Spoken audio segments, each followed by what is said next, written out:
Olá, olá, boa noite a todos. Sejam todos muito bem-vindos a essa edição especial do nosso encontro científico da Biome Hub. Então, para quem não me conhece, eu sou Bruna, sou nutricionista, sou head de relacionamento na Biome Hub, e é um prazer estar com todos vocês hoje aqui essa noite.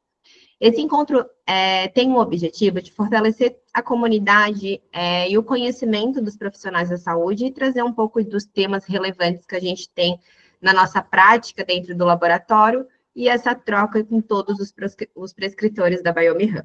Bom, gente, ao final dessa apresentação, nós vamos ter um momento bem especial para todo mundo tirar as dúvidas, fazer perguntas, só que por enquanto a gente vai ficar aqui com os microfones desligados, tá?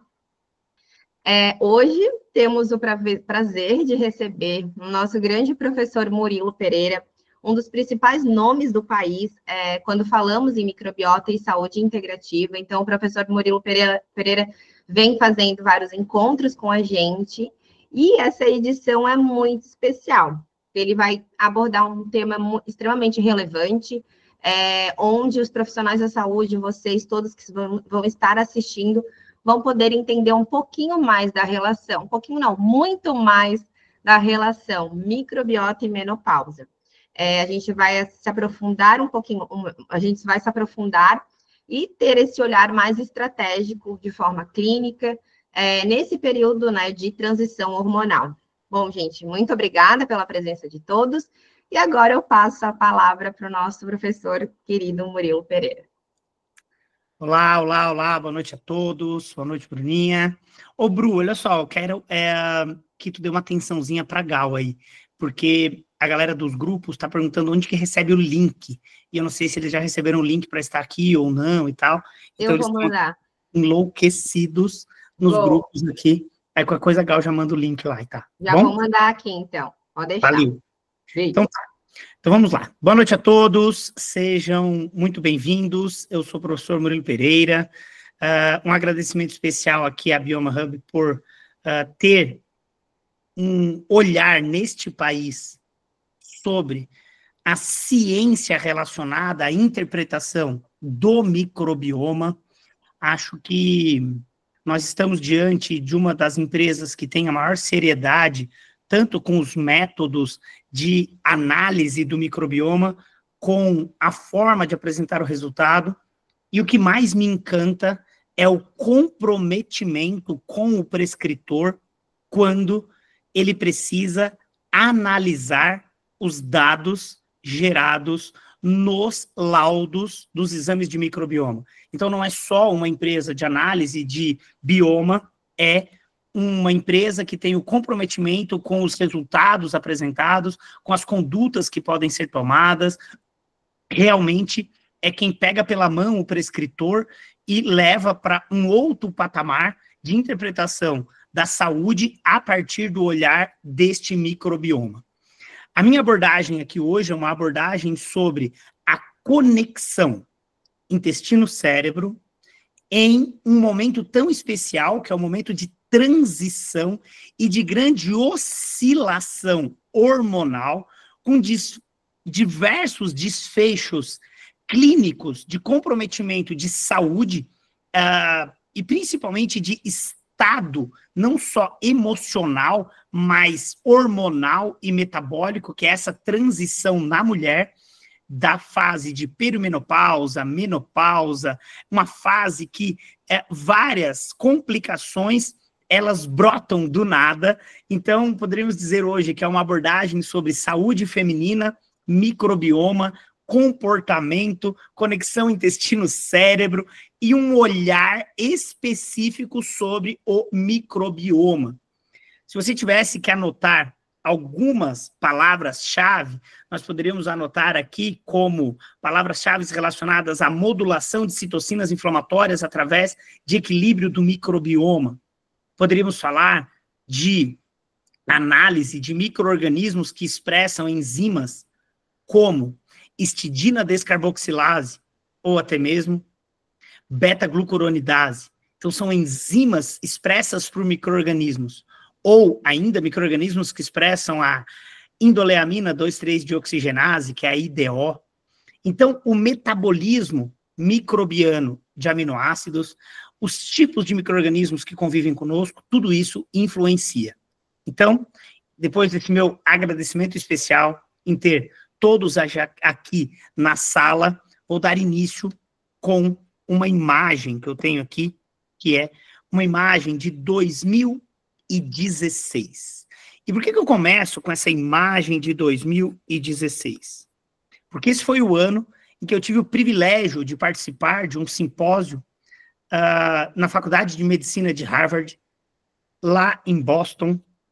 E neste ano, nos dias 15 e 16 de setembro, a abordagem lá no evento foi uma abordagem sobre conexão microbiota, o intestino saudável, esse gut health, microbioma, probióticos, e também as alterações metabólicas ou alterações funcionais ou alterações de função cerebral, ou ainda assim, o lifespan, que é essa forma de viver mais e melhor. E quando a gente olha tudo isso, neste ano foi lançado o livro do Dr. Emerald Meyer, e Dr. Meyer foi quem me fez ter uma dedicação em estudar a influência do microbioma no comportamento de forma ainda mais exacerbada. E aí, se eu tivesse que resumir aqui tudo que eu aprendi com Meyer em poucas palavras, eu diria que o intestino e o cérebro se comunicam por pelo menos 5 vias distintas. Eu diria que o intestino não é o segundo cérebro, porque ele é o órgão com a maior capacidade de produção de serotonina. Até porque esta serotonina intestinal tem uma baixíssima capacidade, ou quase que nenhuma capacidade, de ultrapassar a barreira hematoencefálica. Então não é o intestino o segundo cérebro porque ele é o maior produtor de serotonina. O intestino é o segundo cérebro porque nós temos capacidades de perceber o que acontece no intestino, seja pela modulação de citocinas, pelo metabolismo do triptofano, pelo metabolismo do ácido graxo de cadeia curta, pelo metabolismo de síntese de GABA, o ácido gama-aminobutírico, pela capacidade de estímulo de BDNF, ou até mesmo pela produção de serotonina, que não ultrapassa a barreira hematocefálica, mas sinaliza o vago, que é um feixe nervoso que sai do intestino para o cérebro com 90% de aferência. Isso quer dizer que ele leva um pulso elétrico do intestino para o cérebro. E se, por um acaso, nós tivermos dúvida ainda sobre o metabolismo microbiano, poderíamos dizer que no intestino existe a expressão da IDO. E quem é essa IDO, de nome esdrúxulo? É a indoleamina 2,3-dioxigenase. IDO é o apelido. Indol e amina. Indoleamina. Indoleamina, a enzima que tem a capacidade de transformar triptofano em intermediário da via das quinureninas. Então, a indoleamina 2,3-dioxigenase é a enzima responsável pela degradação de um aminoácido chamado triptofano. E a degradação do triptofano pela IDO pode influenciar nesta conexão intestino-cérebro. E aí, depois de ler tanto este cara, em 2022, eu tive o privilégio de autografar 2 livros para ele. E quando ele subiu no palco no Brasil, Dr. Meyer, direto de Los Angeles, subiu ao palco e disse: Murilo, eu estive aqui há 32 anos. Eu vim ao Brasil há 32 anos para investigar a microbiota de indígenas que nunca tiveram contato com a população urbanizada e comparar com o microbioma da população americanizada, com dieta de padrão ocidental. Então, se você acha que tudo que nós estamos falando é muito novo, este cara já estuda isso há pelo menos 35 anos. Pelo menos 35 anos tem achados dele. E quando ele abriu esse livro aqui de modulação intestinal, ele, ao folhear, se deparou com uma imagem e falou o seguinte: mas o que eu vim fazer ao Brasil se este já colocou no papel tudo que eu escrevi no livro, mas ainda de forma lúdica? E essa, então, é uma forma lúdica de mostrar os diferentes potenciais de mecanismo de estímulo do nosso cérebro ou de levar informação do intestino ao cérebro pela ação de micro-organismos, que aqui no livro nós chamamos de microbiota intestinal. Ou seja, essa microbiota intestinal de micro-organismos do hospedeiro ou até mesmo da probiótico-terapia pode influenciar em mecanismos relacionados à metabolização do triptofano ou até mesmo biodisponibilidade desse triptofano ao ácido graxo de cadeia curta, o metabólito microbiano. Pode haver também uma metabolização microbiana de compostos que estimula o vago. E o vago é um feixe 90% aferente, levando informações ao nosso cérebro. Pode ter uma modulação do microbioma que influencia na síntese de GABA, o ácido gama-aminobutírico, ou até mesmo no estímulo de BDNF, o fator neurotrófico derivado do cérebro, ou até mesmo na síntese de serotonina. Modular o perfil de citocinas, principalmente citocinas inflamatórias da via de NF-κB, também pode ser algo bem interessante. Ou até mesmo uma modulação induzida pela ativação do eixo HPA, ou o eixo hipotálamo, hipófise e suprarrenal. HPA de hipotálamo, pituitária e adrenal. Então, esse eixo também pode influenciar nessa comunicação intestino-cérebro. Mas nós precisamos entender por que é importante estudar tudo isso. E aí, eu tenho aqui uma ilustração, que é uma ilustração do livro de modulação intestinal, em que eu mostro que existe uma relação entre a condição de dieta e o que acontece no nosso cérebro. E aí vamos olhar primeiro pelo lado positivo. E pelo lado positivo é uma dieta saudável, uma dieta em equilíbrio, e eu vou tomar o cuidado de até trocar a cor da caneta, para não ficar esse vermelho, que senão parece ruim. Então estamos falando de dieta equilibrada. Uma saúde alimentar promove uma homeostase da microbiota. E agora vou dar ainda mais notoriedade a esse termo que eu vou agora destacar aqui. Vou destacar, então vai ficar até mais fácil agora esse destaque. Vamos fazer o seguinte, vamos colocar um destaca-texto aqui e vamos usar o termo homeostase e diversidade da microbiota, e mais do que isso, vou dar um zoom aqui. Então, do que nós estamos falando? Estamos falando de diversidade microbiana. Um parâmetro de análise do microbioma que no laudo de exames de microbioma da Bioma Hub é extremamente detalhado aos prescritores. Como está a diversidade do microbioma do seu paciente? É um dos gráficos apresentados no laudo para que você possa diferenciar um indivíduo que está em uma condição de eubiose para um indivíduo que está em uma condição de disbiose ou de desequilíbrio deste microbioma. Então, notem que quando há a condição aqui de equilíbrio, nós temos uma adequada síntese de neurotransmissores. Há um estímulo adequado da resposta fisiológica e uma expressão adequada dessas junções que estão aqui, chamadas de tight junctions, gerando integridade do epitélio intestinal, mas mais do que isso, uma adequada metabolização microbiana em ácidos graxos de cadeia curta. O ácido graxo de cadeia curta é responsável por uma comunicação intestino-cérebro chamada de interocepção. E o que vem a ser a interocepção? É um dos 7 sentidos. Nós temos paladar, olfato, tato, temos audição, temos paladar, olfato, tato, audição, e temos o sentido, que é um dos a visão, E temos os sentidos que não são tão diretos como esses 5 que eu acabei de falar. Eles são chamados de propriocepção e interocepção.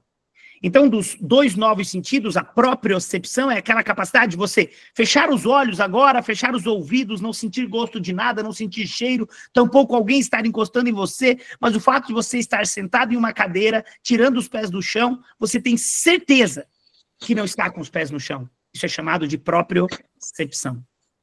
E da mesma forma, existe a interocepção, que é a capacidade de chegar informação ao cérebro oriunda das nossas vísceras. E quando essa informação é oriunda do intestino, nós chamamos de interocepção. Quando vem do diafragma, também é interocepção, do pulmão também é interocepção. Aqueles órgãos que a gente não controla, no entanto, uma adequada produção de ácido graxo de cadeia curta no intestino estimula receptores no vago, que faz com que chegue uma informação no cérebro que promove uma percepção de calma. A pessoa fica mais tranquila. Isso é fundamental.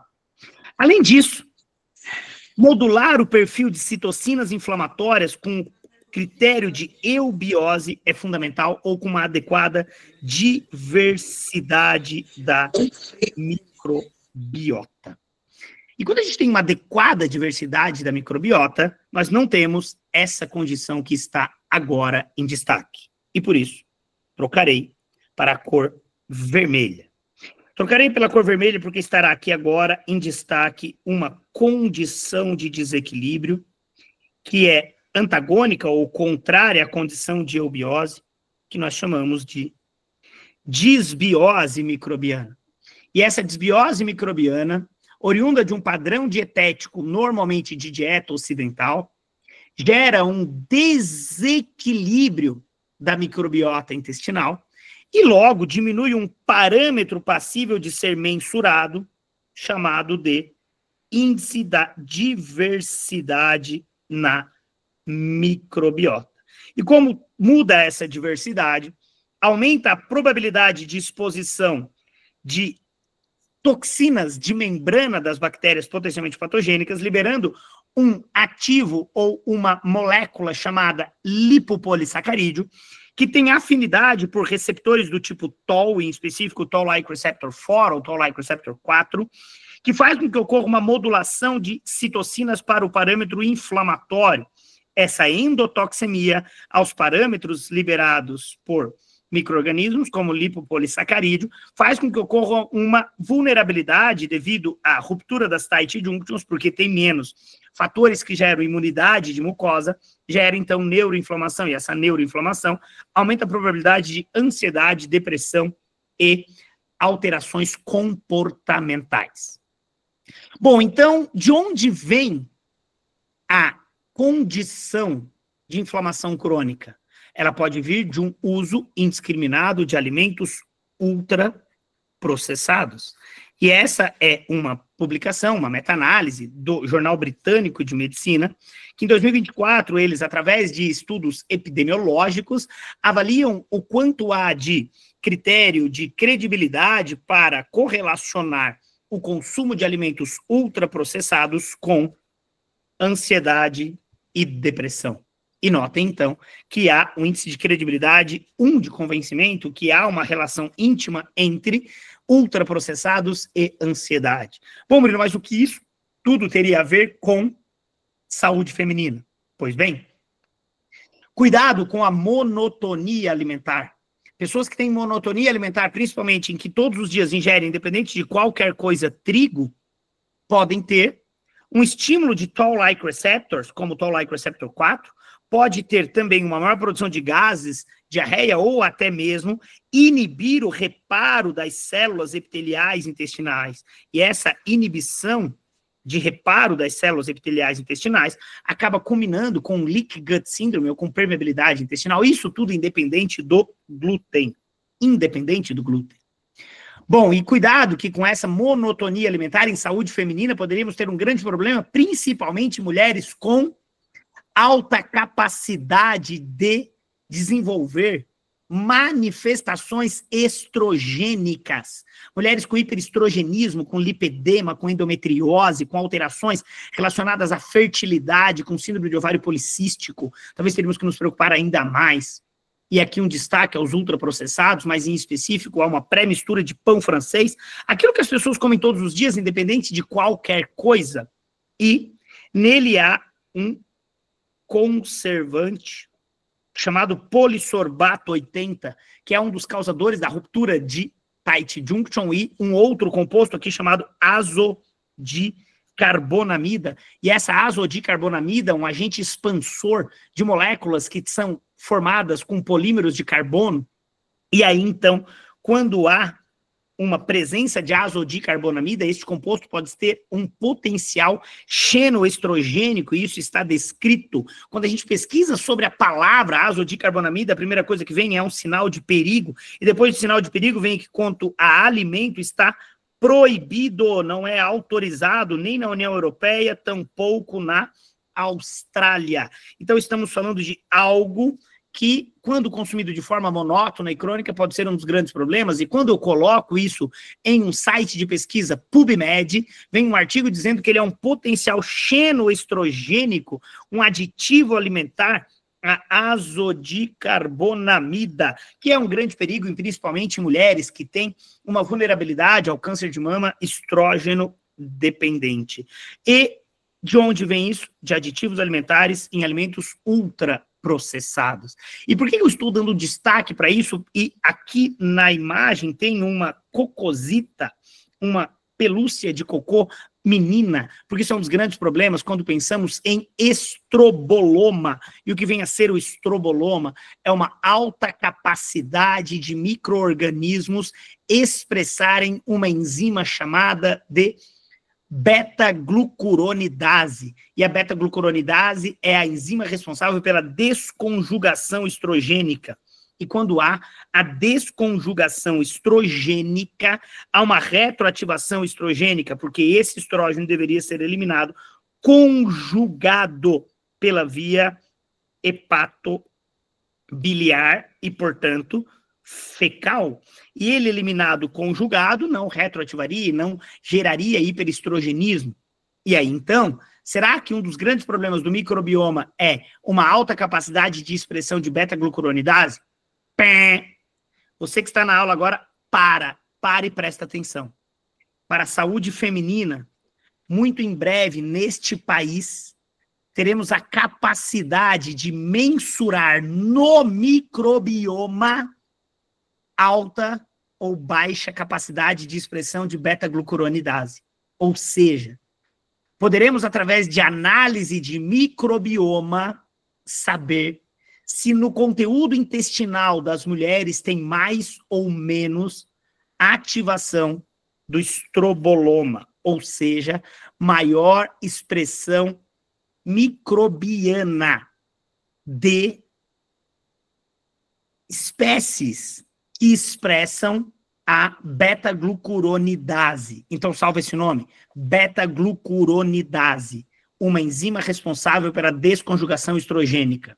Saber se no cocô de mulheres tem alta ou baixa concentração de micro-organismos que expressam beta-glucuronidase é fundamental, principalmente quando há transtornos estrogênicos, lipedema, endometriose, problemas relacionados ao risco de câncer de mama estrógeno dependente, principalmente se as pessoas treinam essas tripas a desconjugar esse estrógeno que precisa ser eliminado pela via fecal.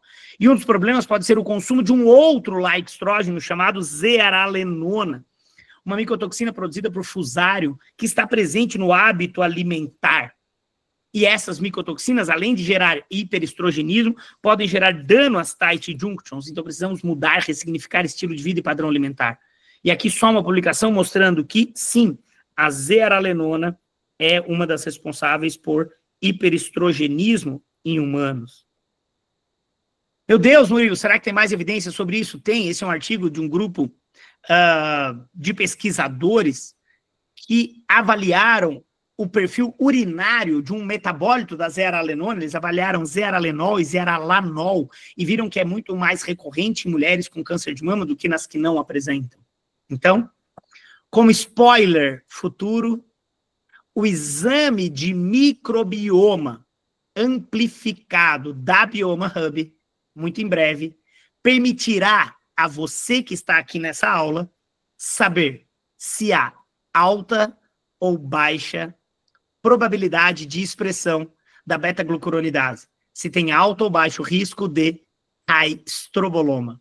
E olha que lindo isso, será interessante, por quê? Porque nós vamos conseguir minimizar essa condição de desequilíbrio da microbiota com estratégias de modulação do ambiente intestinal. Enquanto isso, na sala da justiça, as pessoas buscam a melhora de todas as condições do corpo com análogos de GLP-1, sem tampouco saber que o órgão responsável pela síntese fisiológica deste hormônio é o intestino.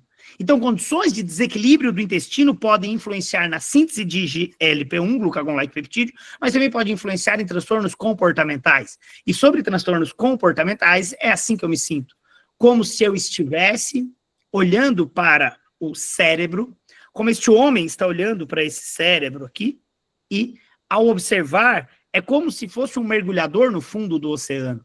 E o que nós já sabemos explicar sobre microbioma e transtornos comportamentais? Pois bem, Mayer, nesta publicação de 2023, apresenta a neurobiologia da síndrome do intestino irritável.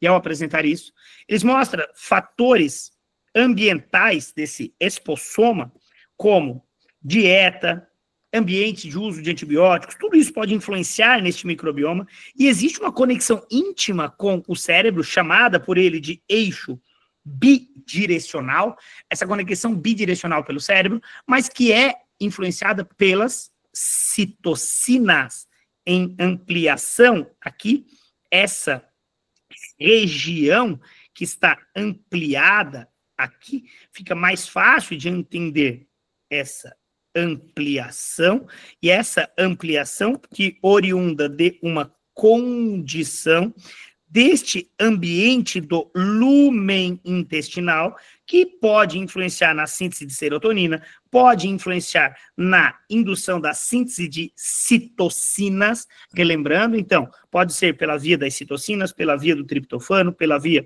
da própria serotonina, ou de ativação do vago. E aí, então, quando Mayer apresenta isso, nós temos que entender, opa, será então que tudo isso que acontece por esta microbiota pode influenciar só em ansiedade e depressão, ou pode influenciar em larica, vontade de comer? Larica, aquela vontade de comer bolo de cenoura com maionese às 5 horas da tarde, aquela vontade enlouquecedora de comer.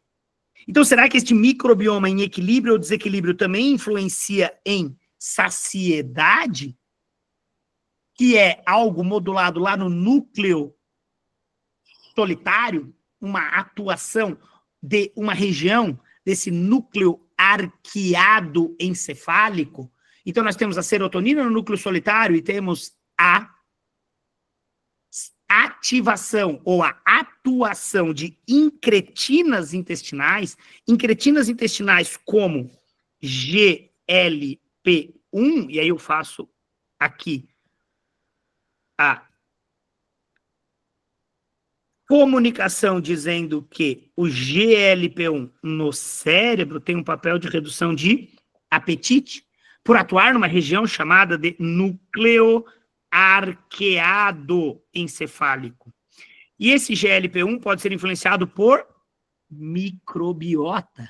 Então, será que as pessoas que têm depressão e mais vontade de comer, ou que têm depressão e não têm vontade de comer nada, será que não é porque há uma mudança no microbioma e esse microbioma pode influenciar a síntese de citocinas, ou até mesmo a síntese de interleucinas, ou até mesmo a síntese de incretinas, como GLP1, peptídeo YY, ou até mesmo CCK, colecistoquinina?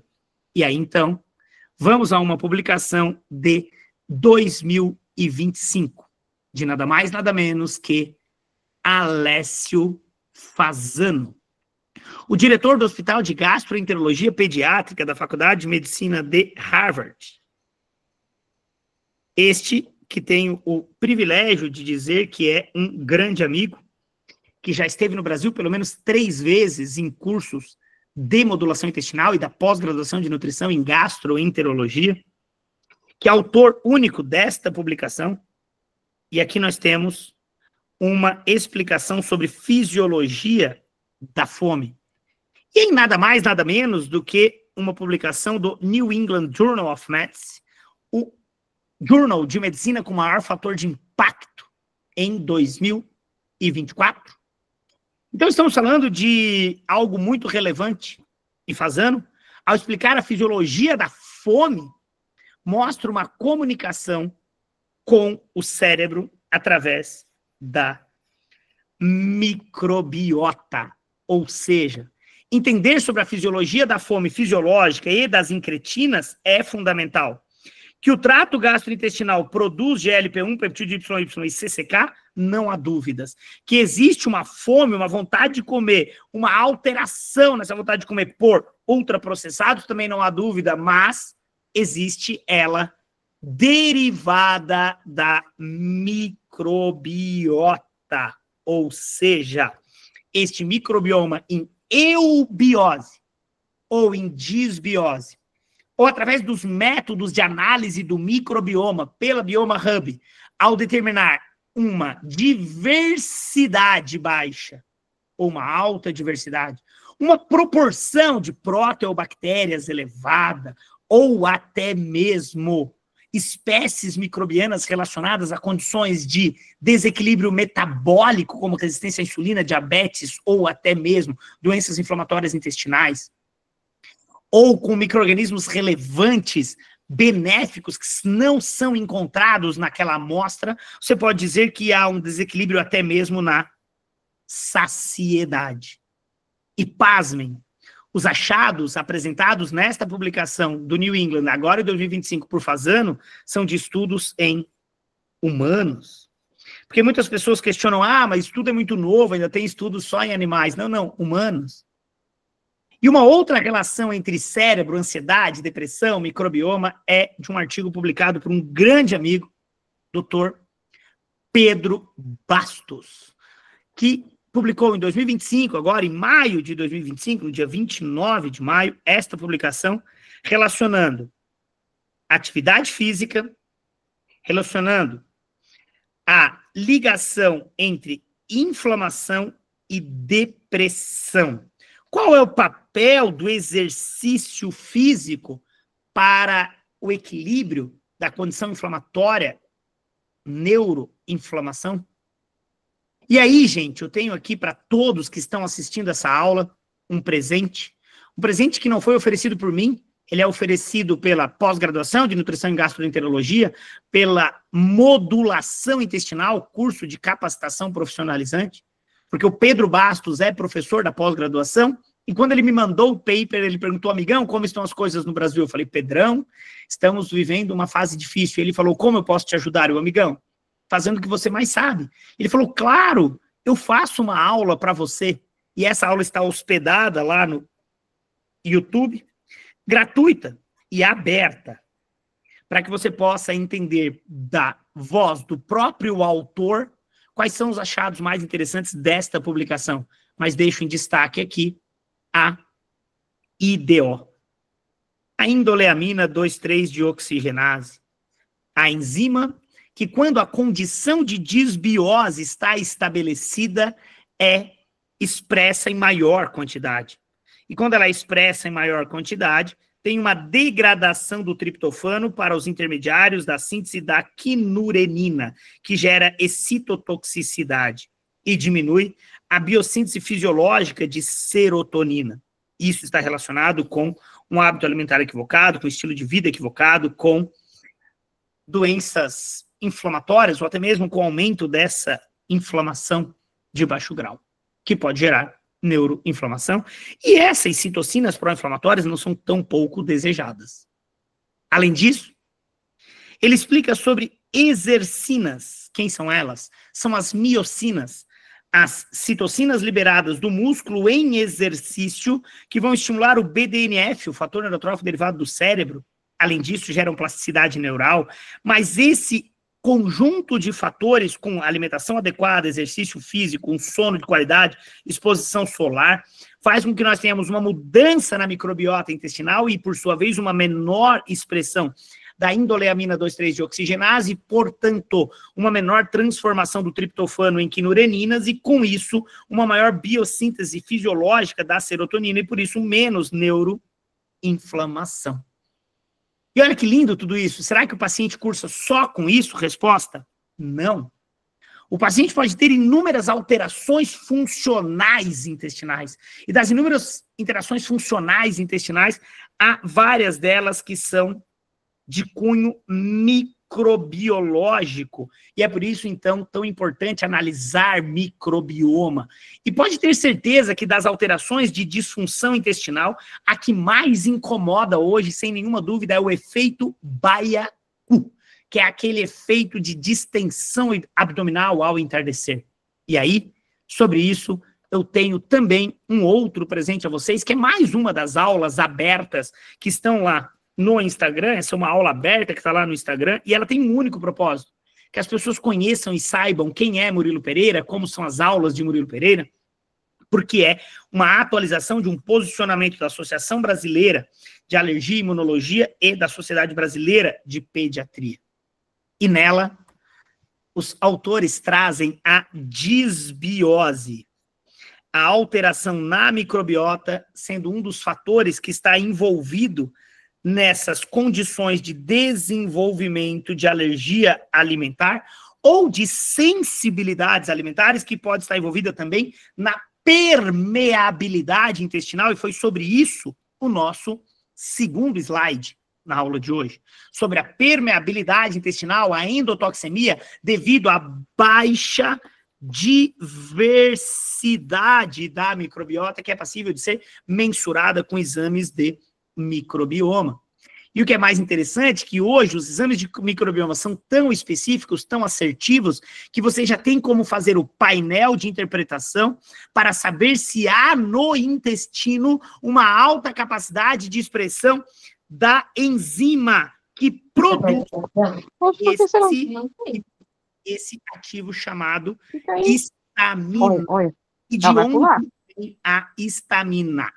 A histamina vem da expressão microbiana de uma enzima chamada histidina descarboxilase. Então, hoje, nós já temos como mensurar a capacidade de produção de histamina por micro-organismo, avaliando através de um método de análise de Shotgun a grande ou baixa capacidade de presença dos micro-organismos que expressam a histidina descarboxilase. Então, nós já temos o painel de histamina dentro das análises da Bioma Hub para interpretar se há ou não uma maior vulnerabilidade à produção de histamina pelo microbioma. E se há, nós temos desconforto intestinal, chamado distensão abdominal, por uma disbiose. Então, a intolerância aqui, reconhecida como intolerância à histamina, pode ser oriunda de uma condição de disbiose, ou seja, uma disbiose com alta capacidade de expressão da histidina descarboxilase. Imagina, então, o que será o futuro. O futuro será prestar atenção do que acontece aqui nesse ambiente, no lúmen intestinal. E é para isso que servem os exames de microbioma, para saber quem convive conosco, para saber as nossas vulnerabilidades, principalmente a Leaky Gut Syndrome, para saber como que está em equilíbrio ou desequilíbrio este ecossistema intestinal. É assim que uma grande nutricionista brasileira, autora de inúmeros livros, chama, doutora Denise Carreiro, no seu livro, que é chamado O Ecossistema Intestinal. Então, esse ecossistema intestinal, esse ambiente intestinal, como que ele está? Se ele estiver em uma condição de desequilíbrio, de disbiose, há uma vulnerabilidade à inflamação sistêmica. E essa publicação de uma revista de medicina mostra que, quando o indivíduo sai da condição de eubiose para uma condição de disbiose, aumenta a vulnerabilidade à leaky gut syndrome. A leaky gut syndrome aumenta a vulnerabilidade à endotoxemia metabólica. A endotoxemia metabólica, a vulnerabilidade à obesidade e diabetes, ou até mesmo a transtornos neurodegenerativos ou comportamentais. E notem que aí é importante saber manejar o que acontece no lúmen. E o que acontece no lúmen é mais ou menos, utilizando aqui uma frase de Fasano, que é: o que acontece em Vegas, fica em Vegas. Intestino não é Vegas. O que acontece no intestino repercute longe dele. Então, o que acontece aqui neste lúmen pode influenciar até mesmo na produção de incretinas, como GLP-1 e peptídeo YY, e na publicação do Fasano, publicado agora no New England, em 2025, ele mostra que os micro-organismos são capazes de modular a ativação do receptor que fica virado para o lúmen, através da síntese do metabólito secundário chamado butirato, e aumentar a produção de GLP-1, e o GLP-1 gera saciedade. Então, precisamos saber fazer manejo de SIBO, de SIFO, de LIBO, de IMO. E aí, então, esse é um artigo de 2025 sobre o manejo e quais as perspectivas do manejo da SIBO e da SIFO, o superaquecimento fúngico no intestino delgado. Mas mais importante do que isso, compreender que existe a relação de eubiose ou de disbiose deste microbioma e que isso influencia na endotoxemia, nas toxinas e como um todo. E neste artigo, os autores mostram as formas de se fazer esse manejo, o quanto é prevalente esse tipo de alteração, sugestões de mudança de estilo de vida, de dietoterapia e principalmente até mesmo de uso de fitoterápicos que podem auxiliar neste manejo. Mas mais importante do que isso é estabelecer a condição de eubiose, de equilíbrio do microbioma. E aí, trago aqui um artigo publicado no JAMA, agora em maio de 2025, cujo título é O Microbioma e Câncer. E sobre o microbioma e câncer, nós já temos capacidade de analisar nos exames de microbioma a ocorrência ou até mesmo a quantificação da presença de um micro-organismo natural da cavidade oral, mas que quando está em crescimento exacerbado no lúmen intestinal pode ser um marcador de um problema relacionado ao risco de câncer, que é o Fusobacterium nucleatum. Então imagina que a condição de eubiose, a condição de equilíbrio deste microbioma, melhora mesmo até as perspectivas de tratamento oncológico e, por sua vez, também melhora todo o perfil de estímulo de citocinas aqui anti-inflamatórias. No entanto, a condição de desequilíbrio de disbiose, além de aumentar a vulnerabilidade à permeabilidade intestinal, aumenta a expressão de citocinas potencialmente pró-inflamatórias e diminui até mesmo a resposta terapêutica com as terapias de checkpoint, de terapia-alvo na oncologia. Então é óbvio que é fundamental conhecer, compreender mais sobre as condições de diversidade de microbiota ou até mesmo de status de eubiose e não disbiose.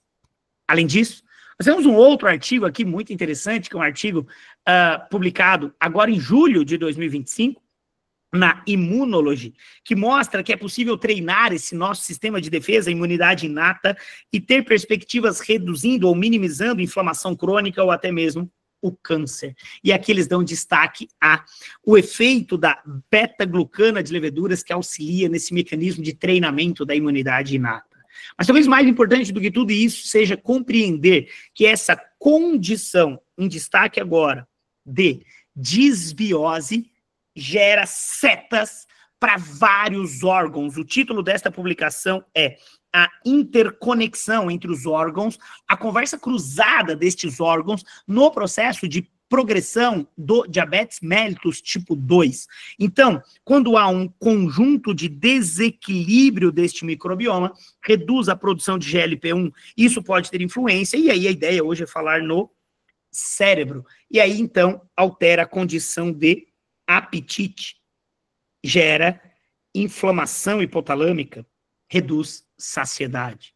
E aí as pessoas querem buscar a solução para tudo nos análogos de GLP-1. E aí começa a ter um grande problema, porque tem uma metabolização de uma gordura podre. Porque as pessoas me perguntam, Murilo, qual que é a pior gordura do planeta? É o óleo de soja, o óleo de canola, é a manteiga, é a gordura de porco, é a margarina? A pior é a tua, essa graxa que tu armazenou ao longo de 30 anos comendo um monte de poluentes orgânicos. E aí o fígado, para se proteger disso, deposita essas toxinas no próprio tecido adiposo. E o tecido adiposo, quando volta a ser mobilizado para beta-oxidação hepática, ele carrega junto com ele toxinas armazenadas no tecido adiposo. E essas precisam ser destoxificadas, tanto em primeira quanto em segunda passagem, para que nós possamos fazer a eliminação pela via de destoxificação hepática, que é dependente de vitaminas e minerais. Então, até mesmo no processo de emagrecimento, com uso de análogos de GLP-1, é fundamental que você conheça como está esse microbioma, para saber se você não está retroativando um monte de toxinas, ou se você não está necessitando de uma melhora nos cofatores de detoxificação, para melhorar a excreção urinária e fecal de moléculas potencialmente tóxicas. É por isso, então, que é fundamental que nós possamos conhecer mais sobre a condição de disbiose intestinal, que pode ser o alvo terapêutico prioritário, principalmente quando se necessitar fazer os desmames das canetas, dos análogos de GLP-1. E aí ter a compreensão de que o GLP-1 é produzido no intestino, não precisa de muito artigo, temos esse aqui publicado na revista de gastroenterologia do grupo Nature, em 2023, que traz o título do intestino como órgão endócrino, mostrando que a célula L é a célula produtora de GLP-1.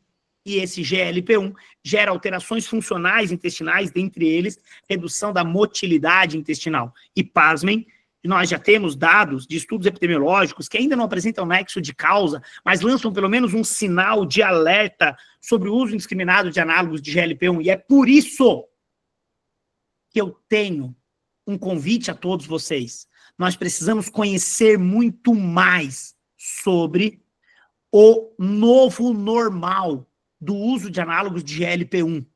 Precisamos saber o que fazer, precisamos saber o que prescrever, precisamos saber como minimizar riscos como esse. Um risco 9 vezes maior de pancreatite com uso de semaglutida. Opa! Riscos como esse, publicado no JAMA de Oftalmologia, que eles, ao acompanhar indivíduos em uso de semaglutida, 361 casos, encontram 20 casos de NAIO, uma neuropatia do nervo óptico que leva à cegueira, e, ao acompanhar 600 indivíduos sem uso de análogo de GLP-1, somente 3 casos de NAIO. Pô, Murilo, então a gente precisa entender o que é esse novo normal. Precisamos sim. Inclusive, precisamos entender que quem usa os análogos de GLP-1 diminui o risco de câncer hepatocelular. Isso é fantástico. Mas por quê? Porque muda um fator modificável no carcinoma hepatocelular, que é o fator modificável chamado resistência à insulina. Mas será que o maior causador de resistência à insulina não é a disbiose intestinal? Lembra a progressão do diabetes mellitus tipo 2 por disbiose? E olha que lindo, então. Esta publicação de 2025 do grupo de pesquisadores da revista de obesidade da Nature dizem que o uso de análogos de GLP-1, quando é feito concomitante com mudança de preferência alimentar e estilo de vida, é ainda mais significativo o resultado. Por isso, precisamos entender como fazer uma nutrição de verdade na era dos análogos de GLP-1. Muito em breve, eu terei um curso específico para isso, direcionado para isso. E vocês, claro, vão ficar sabendo, vamos divulgar para que vocês conheçam mais sobre isso. Mas já deixo aqui um grande alerta. Precisamos conhecer, sim, sobre a capacidade microbiana de gerar metabólitos como o butirato. Essa biotransformação microbiana que é obtida quando temos uma diversidade adequada, quando temos um predomínio de micro-organismos protetores, micro-organismos benéficos, que são passíveis de serem mensurados em exames de microbioma, ou 16S, ou shotgun.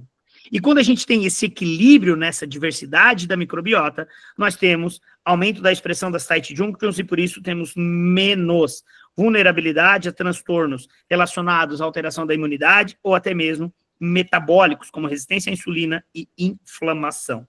E é claro que quando há o consumo exacerbado de ultraprocessados, principalmente com polisorbato 80, há um grande problema. Murilo, então, o que fazer? Seguir os passos do Guia Alimentar para a População Brasileira.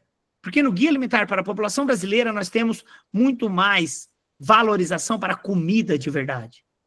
Naquele paper do manejo da SIBO, da CIFO, do desequilíbrio da microbiota, é sugerido fazer Low Food Map. E as pessoas normalmente dizem que Low Food Map é muito restrito, talvez porque não conheçam essa pirâmide. Essa pirâmide é de autoria minha e da doutora Silvia Ferola, do livro Low Food Map, que é muito mais do que um livro de Low Food Map Diet, é um livro em que nós entregamos todas as desordens funcionais intestinais. E o que eu quero deixar para todos vocês aqui é esta pirâmide. Uma pirâmide em que, mesmo em uma dieta Low Food Map, é possível comer comida de verdade como base alimentar, comida de verdade como prioritária nesta ingestão alimentar e, mesmo assim, ter carboidratos, lipídios, ter proteínas, vitaminas, minerais e principalmente uma dieta muito colorida para aumentar o índice de diversidade do microbioma. Murilo, será que é possível ter algumas evidências ainda sobre a microbiota e o cérebro? Resposta, sim. Esse artigo em que usou um medicamento que modula citocinas específicas para TNF-alfa melhorou ansiedade e depressão em pessoas com doença inflamatória intestinal. Melhorou depressão. E olha como é possível com um olhar sobre a microbioma. Imagina, então, que você tem um aumento do predomínio lá nas tuas amostras de bosta, análise do cocô, você tem lá aumento de proteobactérias. O micro-organismo que representa basicamente as proteobactérias é Escherichia coli. Nota, então, quando você entra com ômega 3, diminui a capacidade de sobrevivência da Escherichia coli porque aumenta a produção de um composto intestinal chamado fosfatase alcalina intestinal, e a fosfatase alcalina intestinal diminui a sobrevivência de Escherichia coli, diminui a permeabilidade ao lipopolissacarídeo e, portanto, diminui o estímulo de Toll-like receptor 4.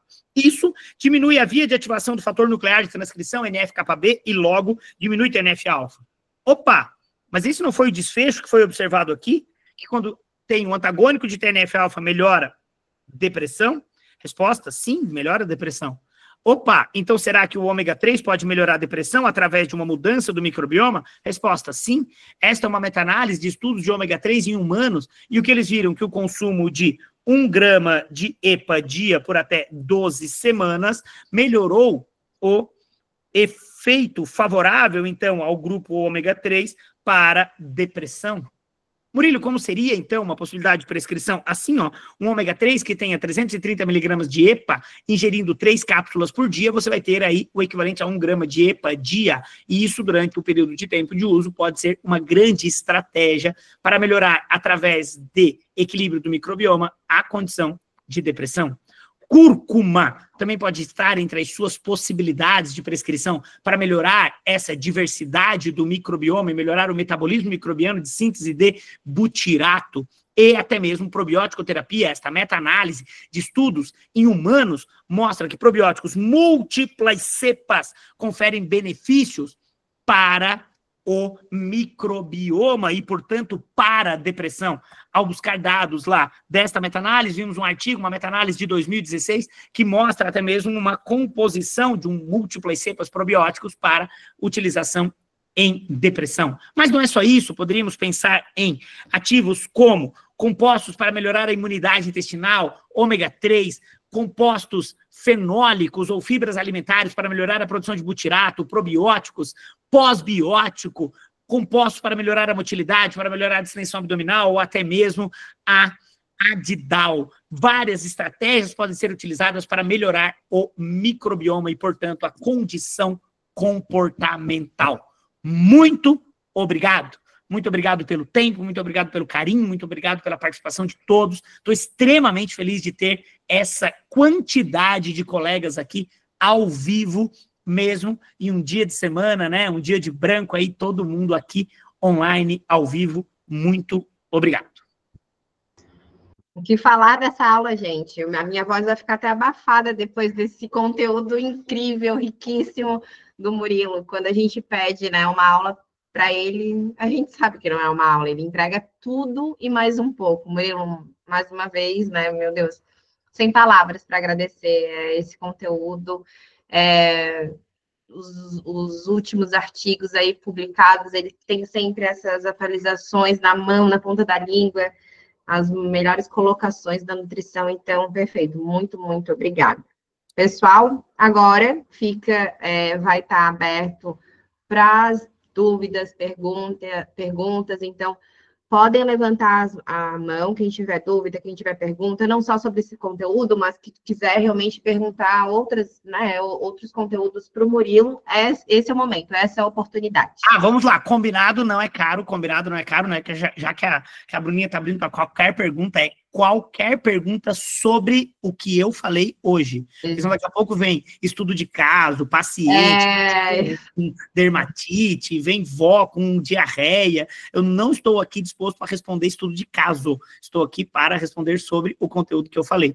Oi, Paula! Um beijo. Gente, a Paula é uma médica, acho que é do Rio Grande do Sul. E, não, de onde? Fala para mim. Curitiba. Eu sabia que era do Sul. Que bom que você está aí. Vamos te ver. Não, exato, até porque a gente também não, né, o Murilo já aqui entregou 1 hora de aula, então a gente não vai ficar aqui a noite toda tomando o tempo dele. Então, ali, realmente, né, perguntas objetivas do conteúdo que a gente acabou de ter. Então, fiquem à vontade. Tu modera aí, né? Tem que abrir o áudio, né? Sim, vou moderar aqui. Acho que tem uma ordem aqui, pelo que estou vendo. Bom, temos ordem sim. Primeiro. A Sâmia. Oi, boa noite, tudo bem? Obrigada pela oportunidade, amei a aula. Já fui aluna do Murilo. Inclusive, Murilo, eu estou fazendo doutorado com a suplementação de curcumina, que a gente tinha conversado uma vez, e é um estudo clínico. Então, agora estou indo para o meu 3º e último ano quase de doutorado, e eu vou descobrir aí se a cúrcuma funciona ou não. Que legal. Mas, assim, a minha pergunta para ti é mais assim, acho que técnica. Você acha que atualmente a gente tem conhecimento suficiente, assim, em termos de, se a gente fizer um shotgun ou um 16S, quando a gente avalia a composição da microbiota, mesmo sabendo que ela é modulável, assim, e a gente consegue modular rapidamente, né?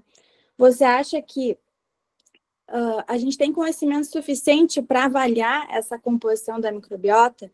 Sabe? E bater o martelo, isso aqui é bom, isso aqui é ruim. Não, eu acho que assim, você tem que saber o que você quer olhar. Eu acho que é um universo inexplorado. Você dizer assim, não vale a pena mergulhar. Não vale a pena mergulhar? Será que não vale a pena conhecer os 30 metros que a gente consegue? Agora dizer, mergulhando eu conheço tudo que tem embaixo d'água? Não. É um universo inexplorado. Tu nunca vai descobrir o fundo do oceano. 70% do planeta está debaixo d'água. Mas por isso eu não vou mergulhar, por isso eu não vou querer conhecer, por isso eu não vou querer ter diagnósticos do que está no fundo do mar. Se eu tenho como melhorar a vida de alguém, se eu tenho como provar que a eubiose melhora o tratamento de câncer, será que não vale a pena olhar um microbioma e provar para essa pessoa que ela não pode continuar comendo errado, muito embora os estudos randomizados controlados com as medicações tenham sido feitos independente da dieta? Porque ele tem que ser feito independente da dieta, senão não valida o medicamento. Claro. Então eu tenho que provar para essa pessoa que não é só o medicamento. Que o medicamento vai funcionar quando estiver em eubiose. Então, para esse paciente, eu vejo que é fundamental, mesmo que a gente não conheça tudo. Não é porque eu não conheço tudo que eu não vou me aprofundar e querer saber mais.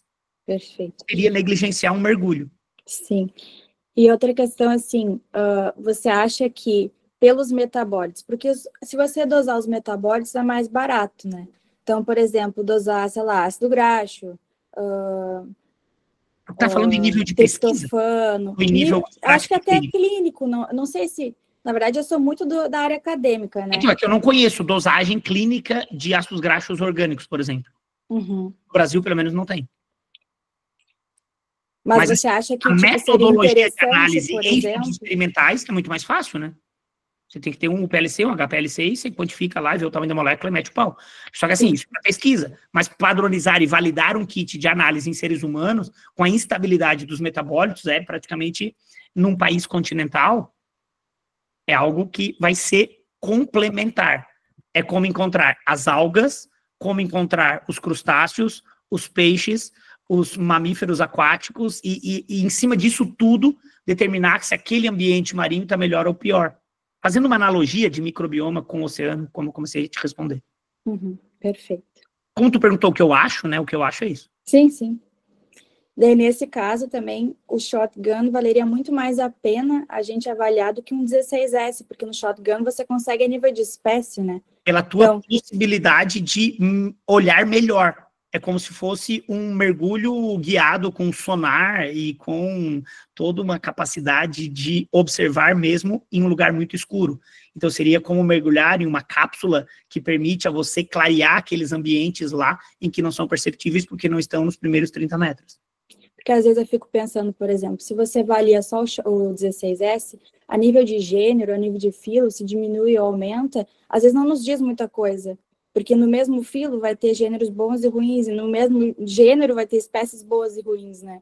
Então, às vezes quando me perguntam muito isso, e aí eu fico, olha, eu também sou a favor, né, de avaliar esse tipo de coisa. Inclusive no meu estudo a gente está fazendo isso agora, dos 16S, porque foi o que a gente conseguiu fazer.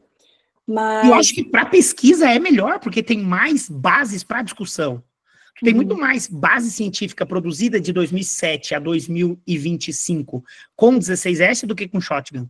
Então, tu tem muito mais arcabouço científico para a tua discussão e para o teu propósito, que é defender o doutorado, é muito melhor o 16 do que o shotgun. Mas tu já está concluindo que o que tu está fazendo já está obsoleto. Isso é ótimo, porque isso chama ciência. E é assim que é a vida. Por isso que eu desisti de publicar. Eu desisti de publicar porque eu sempre descobri que eu estava bilhões de anos atrasado. E que eu não ia mudar o mundo, mas que eu tinha que fazer uma linha a mais no currículo do meu orientador e eu tinha que defender. E é olha, isso. Você pode não ter mudado o mundo, mas se você mudou a vida de muitas pessoas, inclusive a minha. Obrigado, meu amor. Obrigado, Sandra. Obrigada. Obrigado. Nada. Maria agora. É Maria Alejandra, eu acho. Ah, tá. Isso, Alejandra. Vamos lá, Alejandra. Boa tarde, prazer. Eu estou em Caracas, Venezuela. Que legal! E grata pela oportunidade. Tenho colegas vinculados com Biomeop e da área da microbiota, através da qual eu conheci a Biomeop e também de tudo o que vocês estão realizando, que eu sinto é maravilhoso. E grata pela palestra, pelo webinar, espetacular. Obrigado. E justamente em função disso, eu queria fazer a consulta. Porque está claro que na diversidade da alimentação, pelo jeito de viver, condicionamos a eubiose ou a disbiose intestinal. Mas eu quero falar, ou fazer referência, como seria no caso dos recém-nascidos. Eu sei que os recém-nascidos, ele trazem uma condicionante muito importante do ventre materno, da mãe.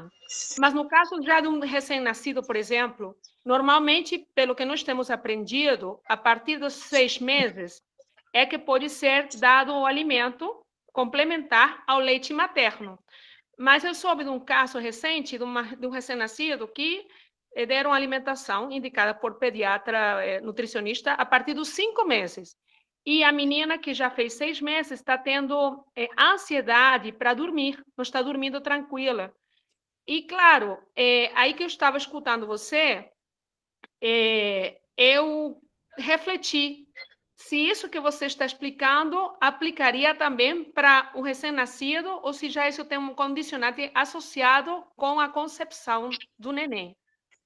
Então, sensibilidades alimentares em um momento de vulnerabilidade a leaky gut syndrome, que é início da vida, quando a gente não tem uma maturidade do epitélio bem estabelecida, os alérgenos alimentares ou as proteínas mal digeridas da introdução alimentar podem gerar transtornos comportamentais. Até mesmo a própria histamina presente em banana. É muito comum começar a introdução alimentar com banana. E a banana madura é rica em histamina. E a própria histamina é uma amina biogênica que gera intolerância alimentar e pode gerar irritabilidade, pode gerar insônia. Então, às vezes, não é nem pelo microbioma, mas sim por moléculas presentes na alimentação que podem influenciar o humor. Ah, já. E uma pergunta, poderia ser feito em recém-nascidos o teste da Biomeop? A Bioma está em um modelo muito avançado de um programa brasileiro de determinação do bioma infantil. Então, eles estão produzindo dados com análises de brasileiros, crianças brasileiras de até 12 anos, justamente em nível de pesquisa, para se determinar um padrão de bioma adequado para essa população. Então, acho que vale a pena solicitar o exame quando há um grande desequilíbrio clínico ou quando você tem parâmetros de comparação. Então, muito em breve, no Brasil, nós vamos ter como teve a curva de crescimento brasileira, que antes a gente comparava crescimento de crianças com a população americana, e não tinha sentido isso, porque o Brasil tem um padrão de crescimento. E aí foi feito um estudo, eu inclusive participei, na época, com a doutora Cora, no estudo epidemiológico para determinar a curva brasileira de crianças, e que hoje a gente pode comparar todos os brasileiros com essa curva e entender se o crescimento é adequado ou não. No microbioma infantil, eu acredito que é importante que a gente tenha dados já desse estudo que está sendo feito, mas em caráter clínico já é legal solicitar para principalmente determinar se há uma monotonia extrema neste microbioma ou um predomínio de proteobactérias, principalmente quando há uma monotonia na alimentação com leite, exclusivamente de forma não humana. Porque às vezes as pessoas, ao desmamar um bebê, ao invés de fazer uma introdução de vários alimentos e várias cores, simplesmente trocam por leite de vaca. E às vezes você passa a ter sintomatologias clínicas que normalmente são associadas a APLV, alergia à proteína do leite de vaca, mas na verdade não é a proteína. É toda uma disbiose induzida por uma monotonia de substratos alimentares que gera uma monotonia microbiana que, por sua vez, gera um desequilíbrio metabólico e cutâneo. A primeira coisa que apresenta é dermatites. E aí, das dermatites, aí a pessoa passa gel com corticoide, mas não muda a dieta. Se o cachorro tem dermatite, ela troca a dieta. Mas a criança não troca a dieta. Interessante. Muito obrigada pela resposta. Por nada. Por nada. Parabéns. Obrigado. Show. Camila, nossa segunda conversa hoje. Já conversamos. Sim. Hoje. Obrigada, Murilo. Obrigada, Bruna. Fiquei bem feliz com a novidade do exame, né? Até porque eu tenho me debruçado bastante nessa questão do câncer de mama, por estar vivenciando na pele, estou em tratamento, né, com tamoxifeno. E aí fiquei curiosa, Murilo, assim, se tem alguma mudança, assim, nessa nossa linha de pensamento com relação ao microbioma, né? Estudando, né, um pouquinho sobre a medicação, eu vejo, né, e conversando com a oncologista, para as mamas é antagonista, né, do estrogênio, e para os demais, né, principalmente o útero, estimula a produção do estrogênio. Então, eu entendo que vai na mesma linha, né, que você então, assim, eu acho que né? na mama não dá para a gente generalizar, né, tem vários tipos de câncer de mama. Então, no Mas câncer é estrógeno dependente também. tá. No estrógeno dependente, sim. Isso. E aí tem alguma... Eu acho que no estrógeno dependente tem que usar pelo menos no começo, uma estratégia para zerar a microbiota intestinal. Tem que zerar. Fazer o reset.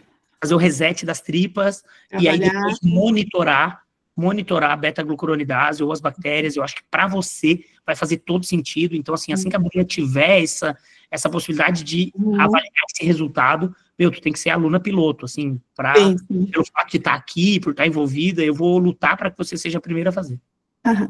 Não, e assim, engraçado que conversando com os colegas médicos, eles não sabem responder, né, é algo muito novo, né, acho que por não estar debruçado nisso. Mas uma coisa que eu queria te dizer é o seguinte,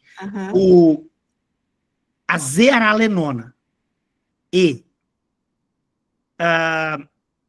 a azodicarbonamida atuam em receptores estrogênicos do tipo beta. E por atuar nos receptores estrogênicos do tipo beta, elas geram proliferação de célula cancerígena e não por atuar no receptor do tipo alfa. Então, acho que isso é um dos grandes problemas.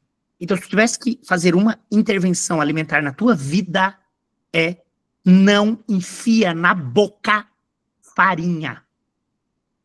Porque farinhas do Brasil vão ter azodicarbonamida e zearalenona. Porque a micotoxina é oriunda da lavoura, do fungo que contamina a lavoura das monoculturas de grãos e milho. Então, se tu tiver que fazer uma intervenção, tchau, farinha. Pó branco, cocaína, corre. Pensa que farinha é cocaína. Corre. Sim. É melhor que tem que fazer. Sim. Antes de pensar no microbioma propriamente dito, pensa lá estrógenos, que estão todos os dias na tua vida. Mais limpo possível, né? Uma dieta mais limpa possível. Fruta, legume, vegetal, comida. Sim, bacana. Eu já recebi pacientes na mesma situação, então bacana, né? Tá vivenciando isso e também... E nada acontece na vida por acaso, viu, Camila? Com certeza absoluta é um caminho nesta vida para você melhorar a vida de N outras. Deus escreve certo e a gente só entende depois. Com certeza. Isso aí. Obrigada. Com Deus, gente. Perfeito. A Camila, Murilo, a gente se encontrou no teu evento do ano passado. Ela estava lá, a gente conversou horrores no teu congresso final do ano passado, e eu falei, eu quero encontrar ela esse ano de novo. Eu tô sempre com a Manuela Fellini, eu sou colega dela, tô sempre com a Manu. Que bom. Beijos. Fenomenal. Amém. Show, pessoal. Acho que agora eu vou abrir a pergunta para a Ana Elisa e aí a gente finaliza a nossa conversa, a nossa aula, para o Murilo fazer os deveres aí e continuar seguindo com as aulas deles. Ana Elisa, por favor, fica à vontade. Oi, boa noite, obrigada.